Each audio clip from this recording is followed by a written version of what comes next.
Hello, welcome back again. My name is Jesse Benedetti, and we are with our Costanza experiment. Well, I'm with mine. Are you with yours? Are you working on things that you haven't done before to try to see if you can get the results that you want before that you've never gotten before? Today, it seems like it's Groundhog Day, although that's not for a couple of weeks. What I mean by that is it's the beginning of the year. What happens in the fitness world at the beginning of the year? We get the same thing. It's like we wake up to the same day over and over again. I'm going to crush my goals. I'm going to go to the gym. I'm going to do this. I'm going to just go. I'm going to crush everything. And I'm going to go out there. I'm going to lose all the weight. I'm going to get in better shape. It's going to be the best year of my life. I'm included. I do the same thing. So the reason I wanted to talk about this today is because I'm talking to myself about it. I'm talking to myself. So I figured there might be one or two people out there that need to hear this also. When you go from doing really a little of nothing or even a lot of something, and then all of a sudden you change everything up, your whole body, it's going to take a minute for it to respond and be chaotic. Let me give you a good example. Me, I am training now at the beginning of the year, starting January 2nd, Monday to January 2nd. I am started training to do a bodybuilding competition again this year, to try to get my pro card. Not really that important, but the point is that's how extreme that I'm going with my nutrition, my working out, things like that. Now, obviously you don't have to do that if you don't want to. That's not the point. It still follows the same path. How quickly you get there is how extreme you're going to be. It's all the same thing. But what tends to happen is that first month, we really have a little bit of a game. It's a mind game the entire time. I woke up, weighed myself on Monday, January 2nd. I weighed 193. And my weight's gone backing up a couple of pounds. And I woke up today, January 17th. And guess what my weight is? 193. So we may say, well, it's okay because, you're going to do this, you're going to do that. No, it's just the way it is. I cut my calories because I'm now trying to lean out a little bit more. No alcohol, no chips, no cheating for it whatsoever. Very extreme. That's okay. I'm just letting you understand. I'm doing something to the extreme and I'm still not getting results. So most people that are out there, not even going to the extreme. So what do we try to do? We try to compensate by overworking out. We want to cardio, all of it. We need to go to the gym and we want to be sore. We want to wreck ourselves. We want to make sure that we get a good workout because if I can feel it, no pain, no gain. Wrong answer. What we have to understand is that is such a very antiquated way of thinking. Do not think no pain, no gain. That is so old in that mindset. We have done so much since that thought process happened. There's so many things that have happened in the world today. And this is one of those things that need to evolve in your mind also. So we're going to take a few minutes to talk about exactly why you do feel that soreness and why it's not even a good indication. Are you going to have soreness in a good workout? Yes, it's a correlation. It just happens to happen sometimes. Is that the indication that you had a good workout? No. The quicker that you can change that mindset. And I'm talking to myself.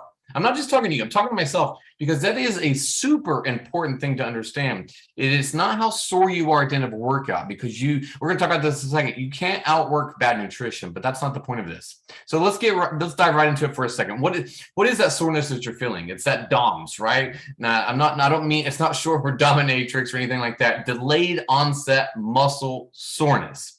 That's that feeling that you think is all this happening after, because what happens when you work out, if you work out with weights and resistance training, there's little muscle fibers that tear and they're repairing themselves and you got to do all these other things. Remember that constant, it has to be a constant. A lot of other things have to be also going right. You can't just all of a sudden work really hard and then not treat the body good for the rest of the time.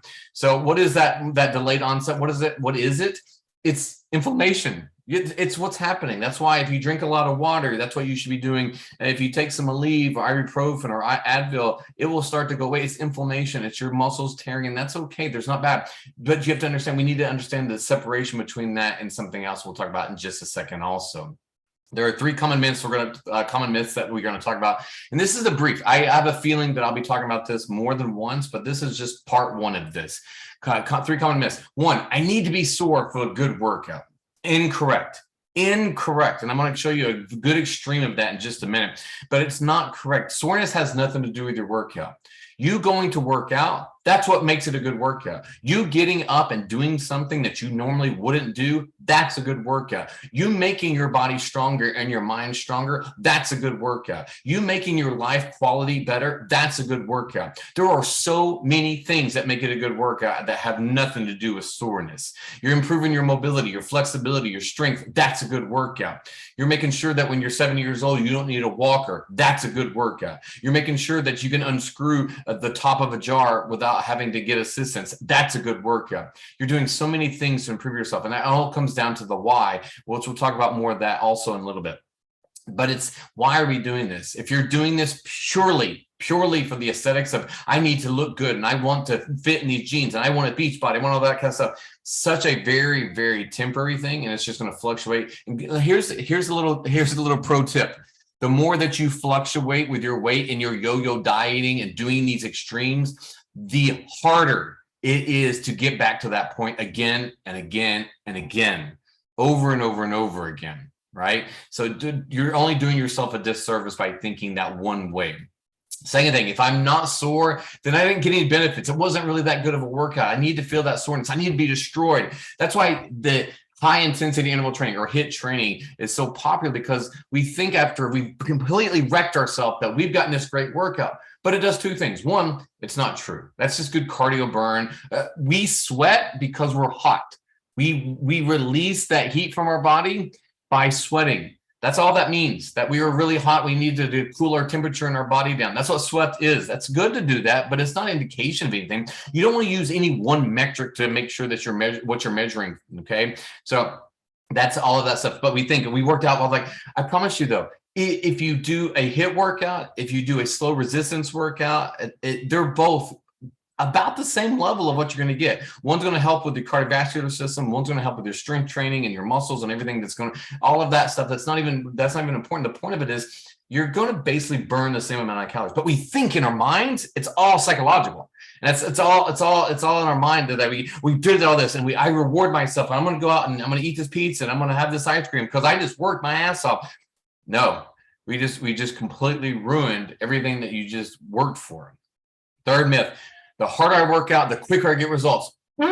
Very, very untrue. That is so untrue. It's actually the opposite. The harder you work out, the quicker you burn out. And the more you burn out, the less results that you're going to get. And you're going to be facing that uphill battle every single time. Why? Why would you want to do something that you feel every single time that you do it, you have to go balls to the wall? You have to get everything or nothing. And that's what we all think. Well, if I can't give this and I can't do this, there's no point of doing it. No, wrong answer.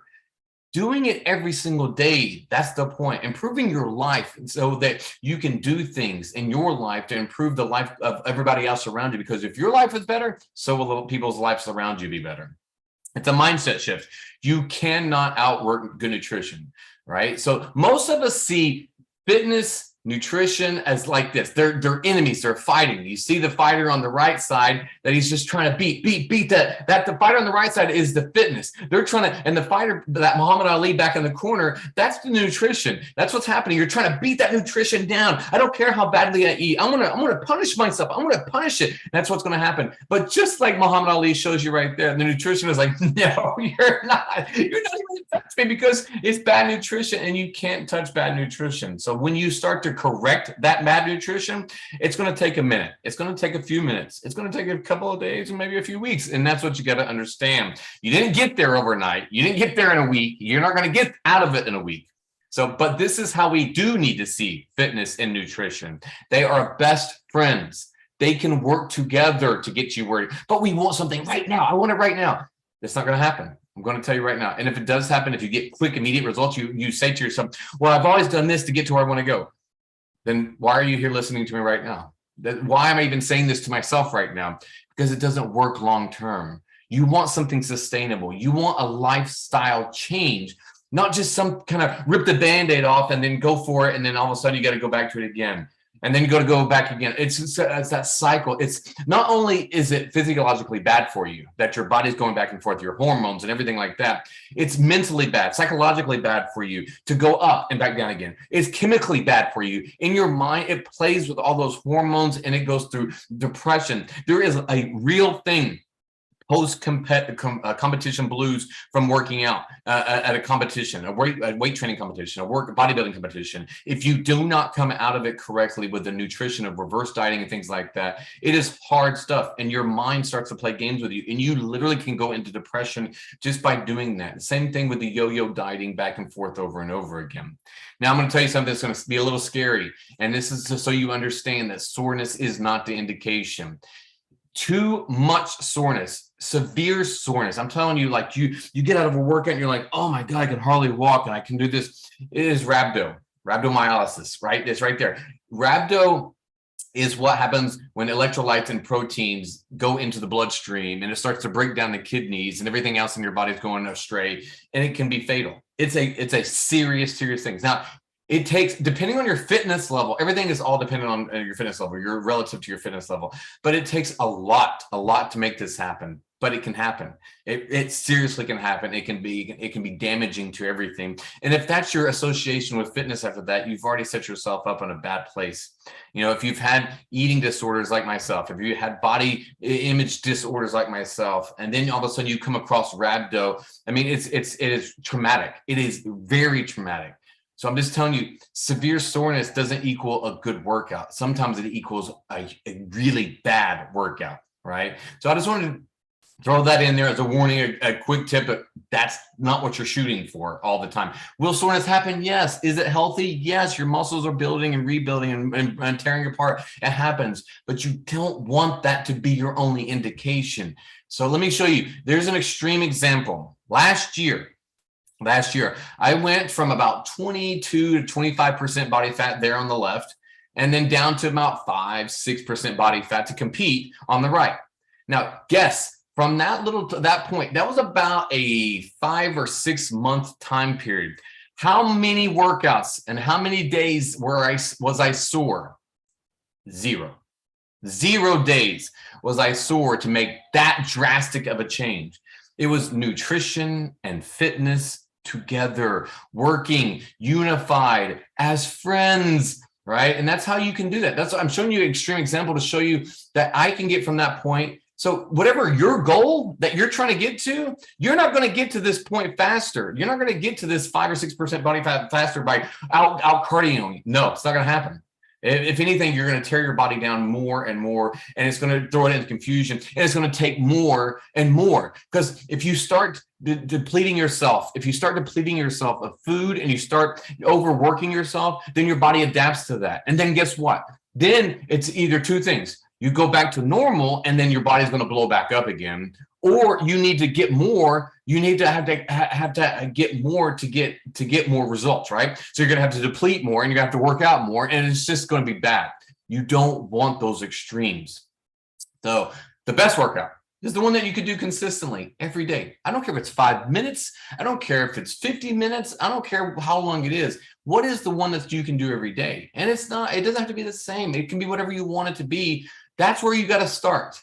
It's a journey. And if you really want things to succeed and you want them to last, you need to get on this journey, right? You want to be on this journey. It's like if you wanted to go driving around and show off, you get like a nice Ferrari or a Lamborghini and you're out there driving around, but you probably don't want that if you're driving from New York to California. That's a hell of a long journey to ride in that car, but it looks really, really good, right?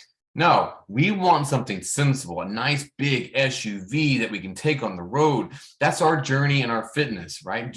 You may want the look of the Ferrari and Lamborghini, but if you're going to be long-term, you want the SUV. And that's what we're looking for in our fitness. And that's where most of us that's why we burn out. That's why 90% of the people by the middle of February won't even be doing this anymore, because they burned out, because I can't fit all the time in. I can't do all the working. They haven't made it manageable to them.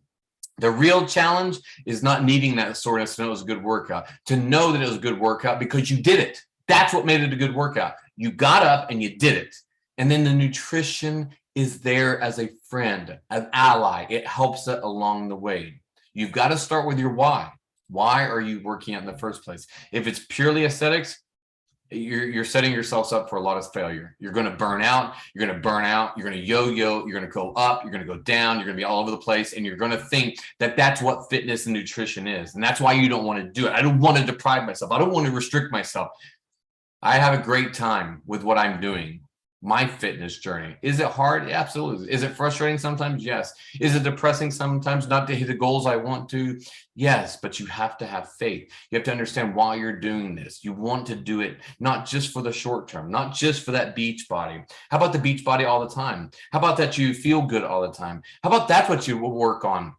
It's just feeling better all the time, because I know if you're drinking badly, and if you're eating poorly, you're eating a lot of processed foods, a lot of sugar, a lot of the stuff like that, you're feeling like shit. And sometimes you get used to it, your body adapts to it, and you don't even realize how bad you're feeling until you stop doing that for about 4 to 6 weeks. And you're like, holy God, what happened to me? You just eliminated the bad stuff. That's what happens when you take poison and toxin out of your body, verbally, physically, with food, with everything. You eliminate the toxins and you eliminate the bad stuff and you eliminate the pollution, and things start to lighten up a little bit. So don't try to just tear everything off and go for it all at once. I have to tell myself over, and I'm telling myself right now as I'm telling you, just relax a little bit.